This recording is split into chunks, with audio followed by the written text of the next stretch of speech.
The question that is the ultimate question is, am I saying yes to more things than I can reasonably accomplish? Pastors are notorious for this. Yeah. I can't say no. I just got to keep saying yes, even though I really don't want to go. I'm going to walk in the door with a bad attitude, but a smile on my face. You can only do that for so long before you start to inwardly just collapse.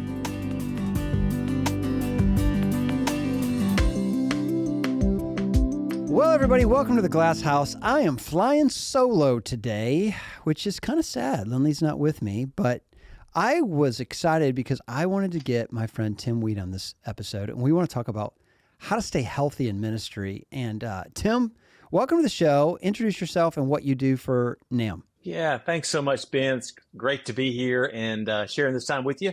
I currently, my role in ministry is that I serve at the North American Mission Board, particularly with the SEND Network. And my particular focus in lane is I oversee soul care and spiritual formation as it relates to our SEND Network. I love that. So your full-time job is to just help planters be healthier people. Yeah, it's such a great position. And really my focus has been more of our staff. The way I tell folks is I'm like a pastor to pastors, if some might be more familiar with that within a local church, minister to the ministers. And so my lane, my emphasis is our staff that's scattered from Alaska to Puerto Rico.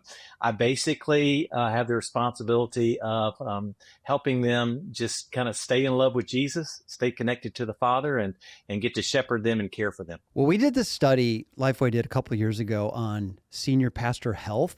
What are the biggest challenges you're facing in ministry? And man, we were hoping it would be a couple of things. Dude, it was everything. It was everything from how to figure out evangelism to discipleship. And it was everything from I'm struggling in prayer to I'm struggling with physical health. In fact, one of the statistics that really stood out to me was a vast majority of senior pastors are not happy with their bodies. They feel like they're not taking care of themselves. It's getting worse every year. They're on a negative trajectory. And I wanted to talk about physical health today, but also spiritual and emotional health and some other things. And I thought, great. You and I recently had a cup of coffee around this, and this is something you think about a lot. Yeah. Hey, I'd love to dive into this. It's been a journey for me in this, decade of my life that is towards the end of my ministry journey, so to speak, at least full-time vocational ministry journey. And so it's been some ups and downs, and some have been by default and some have been by intentional as far as my journey that I've taken. So love to unpack this and learn from it, but as well as serve you in whatever way we can today. Well, here's my take, and I want you to weigh in on this. But as I travel around and talk to pastors all over the country, I've noted that the healthiest ones fill 4 buckets. You might think of another bucket, but let me tell you the 4 that I've noticed. The guys who really seem vibrant ministry, they're taking care of themselves. They still seem happy. They like people. They enjoy their jobs. They're not just, riding it out. These are the 4 buckets. Number 1, health. Number 2, hobbies. Number 3, family. And number 4, friendship. And in each of those buckets, I have a series of questions that emerge that are not your typical questions around this. So for example, let's start with health. Okay. When it comes to the first bucket, there's 3 different components of health: spiritual, emotional, and physical. So when it comes to spiritual, am I spiritually healthy? Here's some things. Am I growing in godliness? Am I pursuing humility? Am I practicing spiritual disciplines? Am I enjoying prayer? Those are just the kinds of diagnostic questions I think healthy pastors are asking. Emotionally, am I taking on more than I can tackle? Am I burning the candle at both ends? Am I being vulnerable with anybody? Am I accountable to anyone? Am I unwilling to forgive some people in my church? Those are the kind of emotional questions that come up. And now let me cover physical, and then we'll come back and talk about all 3. Simple things just as simple as, am I exercising?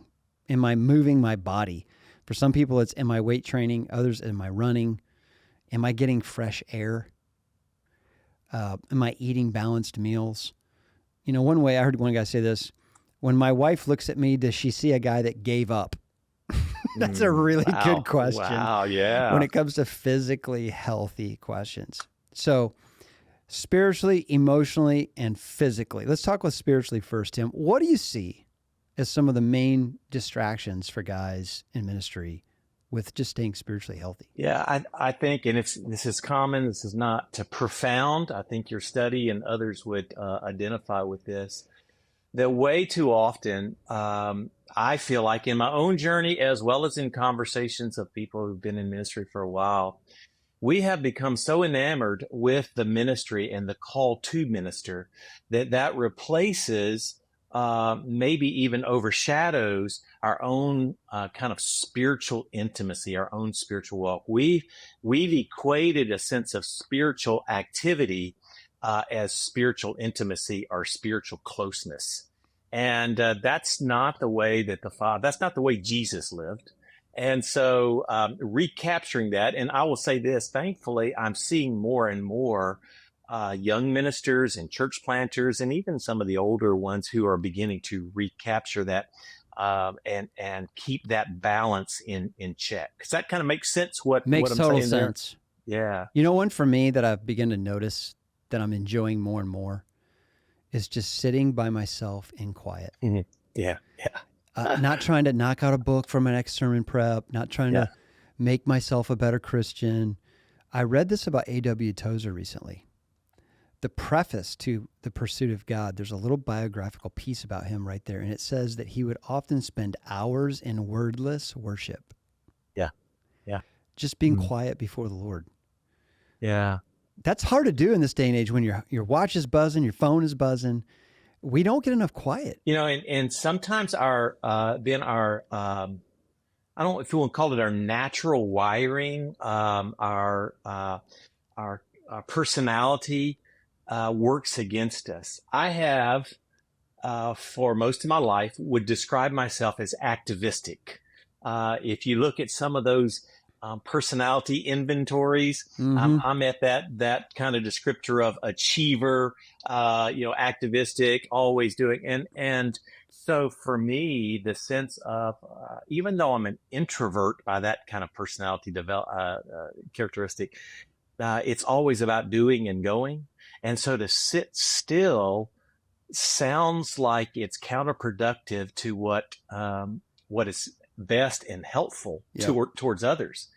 But like you, I would say that particularly even in when I'm thinking of where I'm growing these days, the last couple of months, I have been much more intentional about building that rhythm or that practice into my life of sitting still. And it really has, at first it's a little awkward. Oh, it is. Because my mind is racing and I'm thinking what I got to do, but it's been such a sweet time for me. I'm really encouraging a lot of folks to build into the rhythm of their spiritual disciplines, this sense of silence and solitude, how refreshing that will be for your soul. There's all kind of biblical references towards that, particularly when you look at the life of Jesus. So don't even have to kind of defend it. Is this something, what we know and what we do sometimes is miles apart. So. Do you remember that part in Shawshank Redemption when Brooks gets released from prison? And have you seen Shawshank? If you haven't, please don't say it because I'll never listen to you again. Why don't you just tell me about that scene? Okay, so there's this guy that's literally spent his entire life in prison. It's his only thing he knows. All of his best friends are there, and he gets released. Yeah. And he gets out, and he realizes how fast the world has gotten. Cars everywhere, and it's just a much more fast-paced world. And this is like in the mid-'50s, I think, or '60s. It's set way back when. And he ends up, it's tragic, he ends up taking his own life, and he sends a letter to his friends and says, the world went and got in a big darn hurry. Mm-hmm. And I think about that today, like even with my kids when I watch them, like there's just so much information flying and so much anxiety in the wind that we don't even realize the water we're swimming in anymore. Yeah. And again, this would be like, oh yeah, I've read that and I've seen that, but sometimes we need to feel this a little bit more. So you referenced a movie. I'm going to go to the Bible. So the Jesus, Juke. but it's just amazing how we can kind of almost skip over and go, isn't that good for him? I mean, Jesus is God's son. And how often do we see him retreating to the mountain or retreating to the garden for the time of prayer to stay connected to the Father, to be alone with the Father? And if Jesus, being God's son, practiced that, needed that, desired that, I mean, how much more so for us do we need to have that in our own life? And again, it goes counterproductive to, I don't want to be critical about this, our Americanized kind of Christianity is about achievement and more and what's progress. Yep. And to the neglect of our own soul, where there needs to be progress, development, Jesus formed more fully in us by being alone with the Father. And so it's just again, that's where I'm at in my journey these days. And really it's been transformative. We could literally spend the entire episode here because I think one of the hardest things for pastors is to continue to serve people spiritually while also being served spiritually and growing. So we're going to put a pin on that and keep going. Okay. The emotional one, I think, is probably, to me, the most interesting one. I think Pete Scazzaro has done a ton of great work here in terms of emotionally healthy spirituality. But the question that is the ultimate question is, am I saying yes to more things than I can reasonably accomplish? Pastors are notorious for this. Yeah. You know, I can't say no. I just got to keep saying yes, even though I really don't want to go. I'm going to walk in the door with a bad attitude, but I'll a smile on my face. You can only do that for so long before you start to inwardly just collapse. Yeah. You know, I reflect back to my earliest memory of coming to that understanding and that tension. I was actually working at the Baptist Sunday School Board during this time, and was working with a camp in the church recreation area. And I had been giving all these opportunities. I mean, I'm a 24-year-old, 23-year-old single guy, and like, hey, come speak at this retreat, come do this, come do that. And absolutely. When the invitation came, I thought that was like God's will, that if I'm given the invitation, step into it, you know? And I distinctly remember one time having just gotten back from one that I was terrible. I was not emotionally, physically, spiritually where I needed to be. And people were like, oh, that was, nice and wonderful and everything. But I remember writing my journal, just because God opens a door does not mean that it's his will for me to step through it. It was something like that. It was for me. I had to write that down because saying yes to everything means eventually I'm saying no to something else. There's probably, there's somebody who's written a book and chapters about that, so to learn to say no, when we learn to say no, it's in reference to a higher or a better yes. And I was saying yes to everything, which was basically, killing me spiritually. So, and I think that still happens. A big mark of maturity is bringing the full weight of who you are to the table in terms of, hey, I just have to be honest with you. That's not something that energizes me. I'm not good in that environment. Like, for example, I'll just be honest with you, Tim. I am a terrible youth speaker. I don't know why. Those rooms energize my friends. I go into that room and I feel like, where am I and why am I here? I'm not equipped. I don't feel called particularly good at speaking to students. Yeah. And it's taken me a long time to just be honest about that. Yeah. And here's the deal. I think I can do a good enough job that people will be like, hey, thanks for coming. But in my soul, I know that really wasn't something that energized me. And I could have been devoting my energy to something I'm more passionate about. So as we get older, I think we get more burned out by those things and we get to where we just can't keep saying yes. Yeah. That to me, that's the issue of self-awareness and where you know who you are and what kind of energizes and what doesn't and what the opportunity does and provides for you and what you maybe should say no to. And at this season of my life, I feel like in many ways I'm learning some things about myself in my 60s that I wish I would have known in my 30s or 40s. And maybe a lot of people in their 30s and 40s do. Maybe I'm a slow learner. But it is to inspect myself. And so that's the kind of the word that I have begun to use is like, I'm inspecting. We're talking about the emotional side of things. Why did I feel that? Yeah. Where did that come from? What's the origin of that? And because we all know when we feel things that are inappropriate, whether it could be anger or even fear, or it could be an unhealthy attraction. There's something in us that is behind all that. And unless we're willing to, again, do this withdrawal and inspect what's happening in us, I feel like that we can just keep going or try to mask it.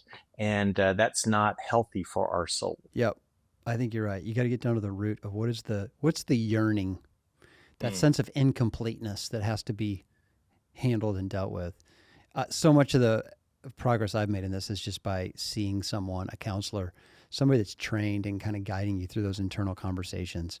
I encourage all pastors in ministry to regularly see a counselor, even if it's just to download hurt, pain, confusion. I think we use counseling way too much as an emergency brake. Like when things are really bad, I pull that thing. But proactively, even if it's just a really good friend that's a great listener, we all need somebody to download those vulnerable feelings with. This may not be the case for everyone. Every marriage relationship's more unique with the personality challenges between the husband and wife. But just this past week, I had this conversation with my wife, Melody, and I said, "Hey, I am giving you permission. I really want you to do this. Is that when you see an emotion in me, and it could be either a tone, or it could be a facial. Like if I'm doing this, that's conveying something. Then you have the permission to just simply say what's going on inside of you. Yeah." And that's helping me to recognize something came up that maybe I didn't want it to come up, but it's already affecting others, affecting her, or at least she's noticing it. Because at the end of the day, I want to be that type of person that my emotions are not ruling who I am. I am not my emotions, but I have a lot of emotions. Yeah. And so that's been a kind of a helpful conversation that we just had this past week. And whether it's a counselor or a friend or a spouse or somebody, to give them that invitation to ask what's going on, what's behind that. Tim, in the interest of being kind to ourselves, even something like so many men in ministry struggle with pornography. If you really look down at the deepest root of that, it's loneliness. Yeah. It's a longing for connection. And, as men struggle with thoughts like that, I think the first question is where do I need to care for my soul that I'm so alone right now that's the manufactured joy I'm going to go after? Like, is that the best option? But don't be angry at yourself for longing for connection. That's a really good thing. Yeah. So talk to somebody about how you can care for that and develop closer connections with people rather than having to run to a drug or something else. Man, I'm so appreciative of your sensitivity to a wider range of audiences like that. And so, my take on that, or my response to all that, is that ask the question of, what is it that I'm really wanting? And again, maybe I'm getting to this season. I don't know. Maybe it should like be me, or I'm asking myself a lot more questions. What is it that I'm really wanting? Right. And if there's a longing that is driving me towards a sense of connection or a sense of a pleasure, dopamine. There's a lot of studies these days on dopamine and the effect, the pleasure sensation, and so how that feeds certain things. And so if it's something that's giving us a pleasurable moment or experience, that if that's an unhealthy or inappropriate kind of pleasure-seeking experience, I want to think that God created the community of believers in such a way that we need each other. Yeah. And so the shame or the guilt that comes from some of those emotions that maybe have resulted in some type of action, we need to have a voice. We need to have an Aaron and her there. And so whether it is a friend, a trusted friend, a counselor, a paid friend is what I call a counselor, or someone, a paid friend. That's great. Yeah. Someone that we can, Satan, we know this, Satan works in the dark. So when we internalize all this, we're actually giving and never really get it out. We're giving him room to even work in that area. Again, we don't have time on this podcast to talk about this part of it, but just recently have begun to understand the beauty of confession. And there's a part of confessing to God, for sure. But there's a part where Scripture, confess your sins to one another so that you may be healed. There's something about the beauty of verbally confessing, talking with, yep. And it's not to heap shame. It's actually to be free. You talk about your movie. I'm talking about, Braveheart, freedom, right. Kind of comes from that sense of confession. Yeah. And so that's really good. We could chase that a lot more. Let's move to the last one, which is physically healthy, which is one that men don't talk about a lot. Yeah. Tim, I know you've gone through a health journey. Mm-hmm. You got a health scare some years ago. It really changed you. You've gotten way more deliberate about your care of your body. Talk about that a little bit. Yeah, I'm taking a note here. There's two reasons. I'll talk about the journey that I was on, or the scare that came up very quickly, and then what's come out of that. So, hey, we age, things happen. We live in a fallen world.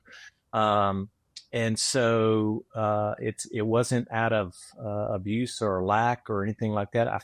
I have been a fairly active person, but all of a sudden my heart started going crazy. And it started with waking up one morning after sleeping, all night, waking up, and people may not notice your Apple Watch I had on that night. It's buzzing. And it's saying extremely high heart rate. I just, I kind of like hit it and went back to sleep. I thought something's broken. And, but what was happening is my heart started racing. And, I did it again an hour or so later. So I went and got checked out. And the short story of it is, that through a couple of years of kind of treating my heart, because it was AFib and atrial flutter. Those are the things.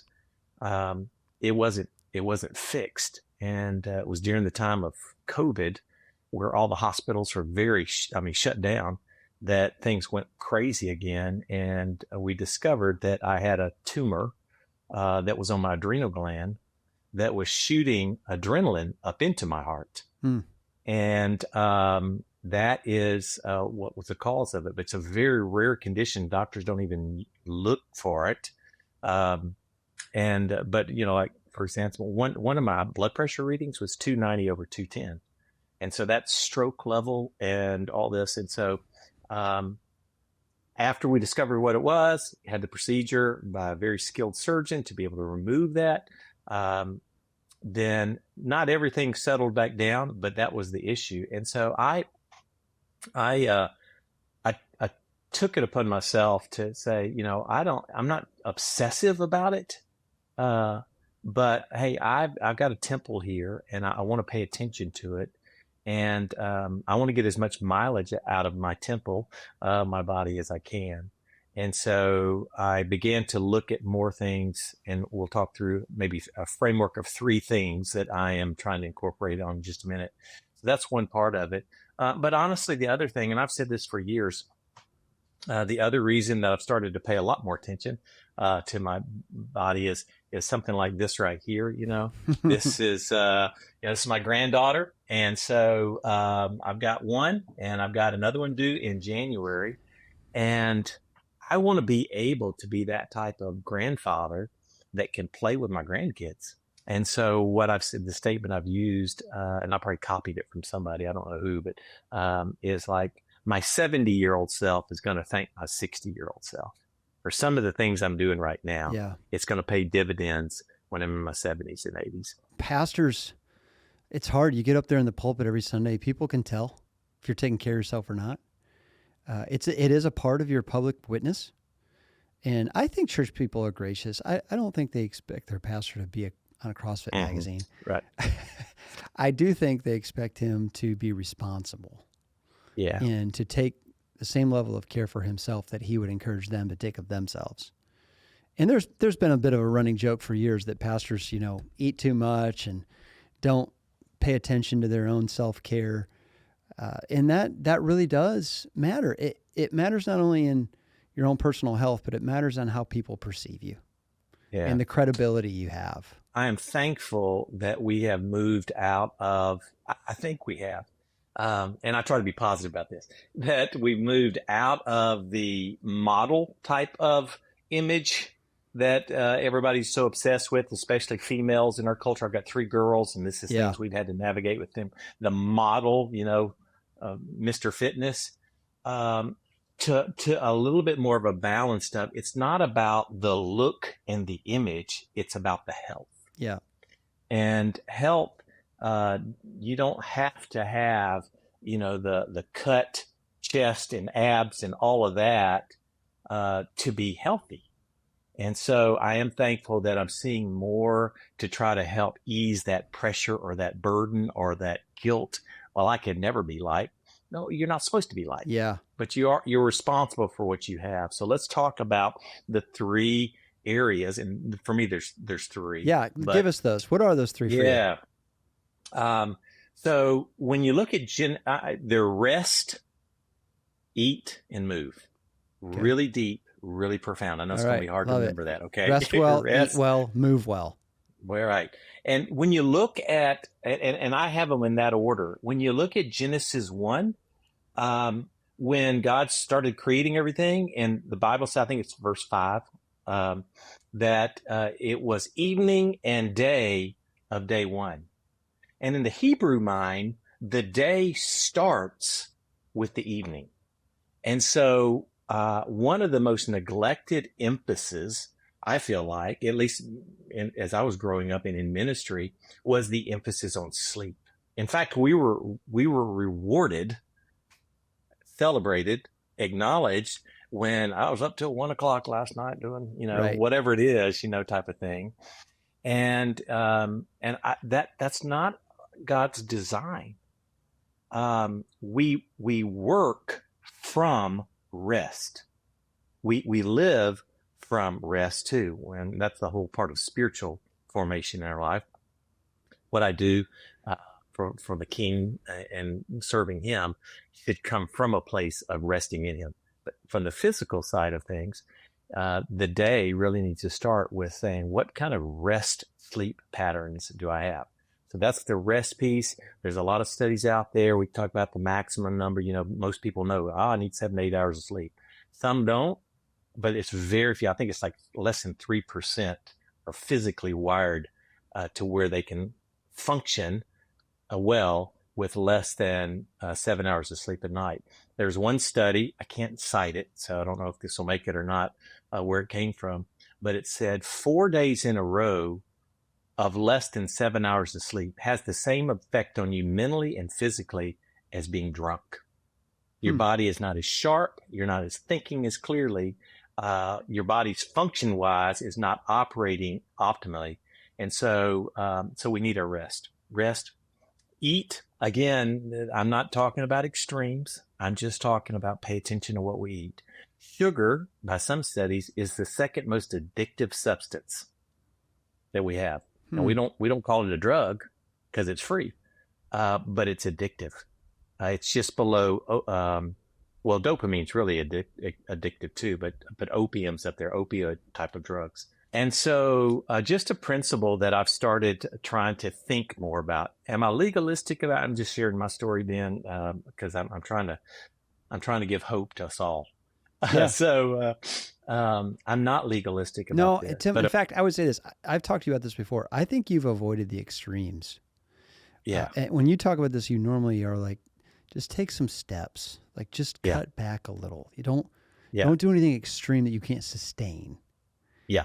So when it comes to food, it's like eating smaller portions and, still enjoying some dessert, but being careful about how much. That's that kind of thing, right? Right. Here's a principle that I'm starting to think about when I look at what I eat through the day. I'm trying to eat only those things that were once alive. So that's plants, plants and animals. Okay. But it's like, mostly eat. And so I know my dad had a bowl of ice cream, almost every night of at least his 60s, 70s. He passed away when he was 84. But, it's kind of like, I don't know if that's a gene or not, but I think I have that. Yeah. So I like sugar too. And so I have to ask myself, am I paying attention by eating mostly the things that God created, with plant life and what they provide for my body as well as the animal life. So how do you feel about Reese's trees? Could we Reese's squeeze trees. that in there? Yeah. So I think it's a tree. Yeah. Well, it's got peanut butter in it, and peanuts is a nut. That was alive. And so yes, that's right. So now we got trees and nuts, dude. This is eat more Reese's trees. That's right. Right. Those things are so crazy good. Everybody has their one kind of nemesis or whatever, and I'll tell you, mine is peanut butter. I do eat peanut butter. I eat peanut butter every day. Me too. In some form or fashion. So anyway, moving on. Okay. So eating, and then what was the last one? Moving. Okay. Here's the beautiful thing, and again, we could talk a lot. There's plenty of books out there about all this. I'm not talking about exercise and weightlifting and all that. Yes, are those things beneficial? Absolutely. But our bodies were made to move. And so doing some simple activities, most recommend 10,000 steps a day. So get some steps in. And for me, I challenge myself with some different goals like that, but it's just movement. And then there's certain types of movement. In fact, you'll read some studies that say strength trumps cardio or eats cardio for breakfast. So a lot of people, I run every day.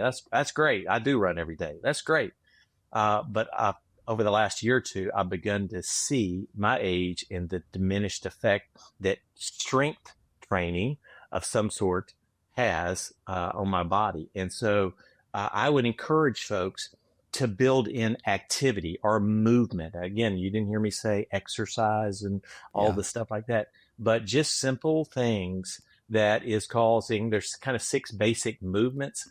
Again, can't unpack all these today, but sit, push, pull, squats, things like that, that kind of helps your motor functions and your joints. I heard this statistic, and I'm trying to retrace. I heard it from somebody. I'm trying to trace the source of it. But the statistic was 90% of all deaths for people over the age of 50 fall in the category or are in the category of falling. Your bones get more brittle, and if you haven't kind of done some strength change, something to keep your body moving, then the sensation of falling or the act of falling is creating more damage. Working on just mobility. Yeah. And hey, let me say this one more thing about this, Ben, because again, this is good for me to kind of reinforce it. When I talk about moving, I have to kind of apply something else other than the physical. There's neuropathic pathways. I need to be moving things in my head. So movement, like it's called the cat crawl, which is just basically getting on your hands and knees, and it's alternating your hands and knees as you're moving. You're forcing your mind to think, oh, wait, hold on, the left hand with the right knee. Coordination. Like coordination, things like that. That is helping to guard against actually some of the issues that cause cognitive decline. Yeah. So there's a movement of thinking, crossword puzzles. That's helping kind of move things in your head to challenge you, brain games, as well as the body moving. That's good. Tim, do you own any yoga pants? No, but I've heard the song about yoga pants. I'm really glad you said no, because if you said yes, our friendship is over. That's right. I would ask you to edit that out. So, well, in some, let me say this, typical pastor, I would say typical unhealthy pastor. Let me be more clear. Mm-hmm. Spiritually, only in the Bible to prepare for his sermon on Sunday. Really easy to get into that mode. I mean, I've been there. Really easy. Emotionally, saying yes to every meeting he's invited to, preaching in the morning, preaching at night, staying after for meetings, before meetings, spending all day Monday feeling flu-like because he just did everything on Sunday. And then lastly, physically, maybe once a week going for taking the dog for a walk and calling that good. This is the gravitational pull of ministry. Without a lot of work and effort and inspiration, that's where we land. Yeah, and it's simple. The encouragement is just take a half step forward. Yep. Try to make sure you're sleeping a little bit better. Try to who's the person that you can call occasionally just to say, hey, here's how I'm doing. Walk. You get out and walk one day a week or something like. Even in the morning when you get up, do 2 minutes of just stretching. Stuff that's very doable, but it's building in new rhythms and new practices, and the long-term effect of that, physically, emotionally, spiritually, from a health standpoint, is just will pay great dividends for the kingdom. A really cool moment I had recently. I was out playing with I have 2 golden retrievers, and I was out throwing a tennis ball with them. And at this moment, my dog was returning the ball, and I got down on the ground on my knees, and I just played in the grass and stretched my body in ways I hadn't, that whole day. And I remember feeling this overwhelming sense of like, man, this feels really good to just be down on the ground and like my body's in a completely different position of just stretching out some, my legs. Like I tend to just sit at a desk all day or, sit and drink coffee with people, constantly finding ways to move around in different ways without my body just getting stuck in this one mode. It's hard. Yeah, it is. And all I would say to that is I know we're kind of wrapping moving towards the end of this, but you mentioned the word play. And there's a whole conversation that we could have as adults, psychologically and physiologically, that we need to incorporate play a little bit more in our life. Yes. And so, Well, that's the first bucket. Now, I'm going to mention the next 3 buckets, and I'm going to mention them quickly, and I'm going to let you pick which one you want to talk about for our last few minutes here. Mm-hmm. The reason the hobbies bucket is so important to me is because we were a person before we got into ministry. Mm-hmm. And if you want to be an interesting person, that means you have to have interests. Mm-hmm. And the pastors that I know that are just great guys, they've gotten into woodworking. They've figured out how to love golf. They have a favorite jazz band that they like to go hear. They're big baseball fans, and they wear the jersey. Like they find some things off the ministry, timetable to just be a human being that's not trying to fix anybody or anything. And I just find the older I get, the more I'm envious of particularly men who have found some hobbies that are life-giving. Yeah. The third one is family. And this one may seem really obvious, but what I focus on this is, am I skirting responsibility with extended family? We spend a lot of time talking about our wife and our children, but I don't know about you, but in my family, a lot of times it's broken relationships with the greater extended family. Someone's going through a hard time and, has kind of stopped communicating, or, something happened that formed a rift in our relationship. Like that kind of stuff over time, if you don't care for it, it can really come back to create a mountain of hurt. Yeah. So the pastor, he has to worry about his wife and his children, but I think, what about brother-in-law, sister-in-law, father-in-law, mother-in-law, your own brothers and sisters? It's almost like pastors say, I don't have time for all that. Well, everybody else does. Yeah. So if you're going to Thanksgiving and you're not looking forward to seeing 3/4 of those people, we got a problem. Mm-hmm. Yeah. So I'm surprised how many pastors I talk to deal with that stuff, but they've never really given themselves permission to address it. And then lastly is friendship. I saw a short article by Chuck Swindoll years ago.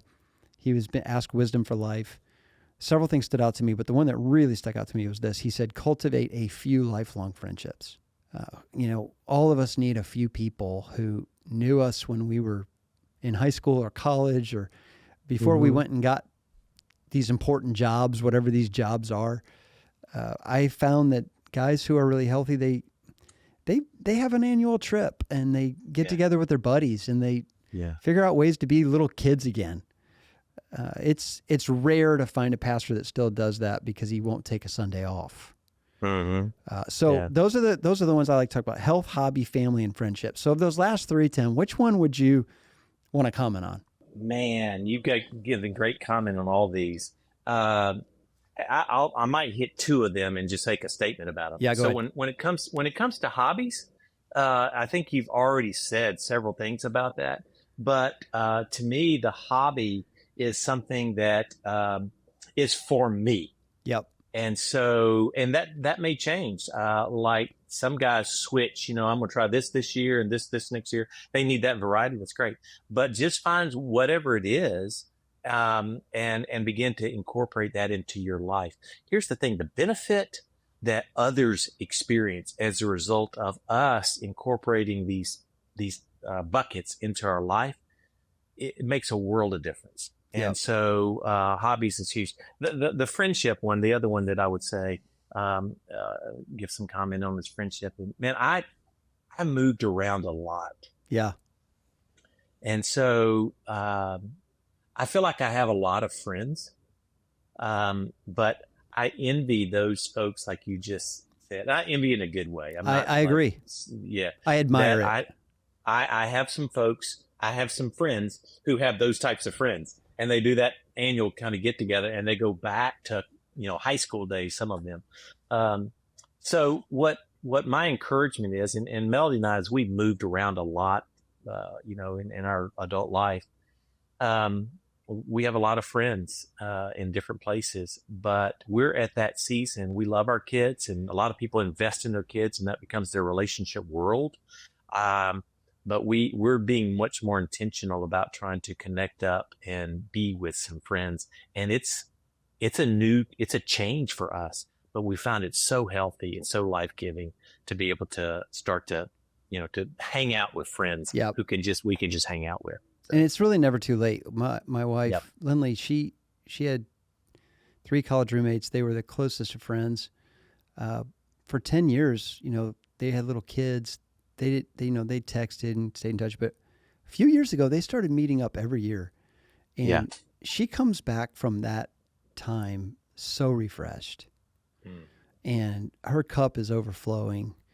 And I just started to pay attention to that. I'm like, now I'm jealous. Like, okay, maybe I should get healthy. Hey, maybe there's something to this friendship thing. The last thing I would say too about hobbies, my friend. Hobbies are so important. Here's why.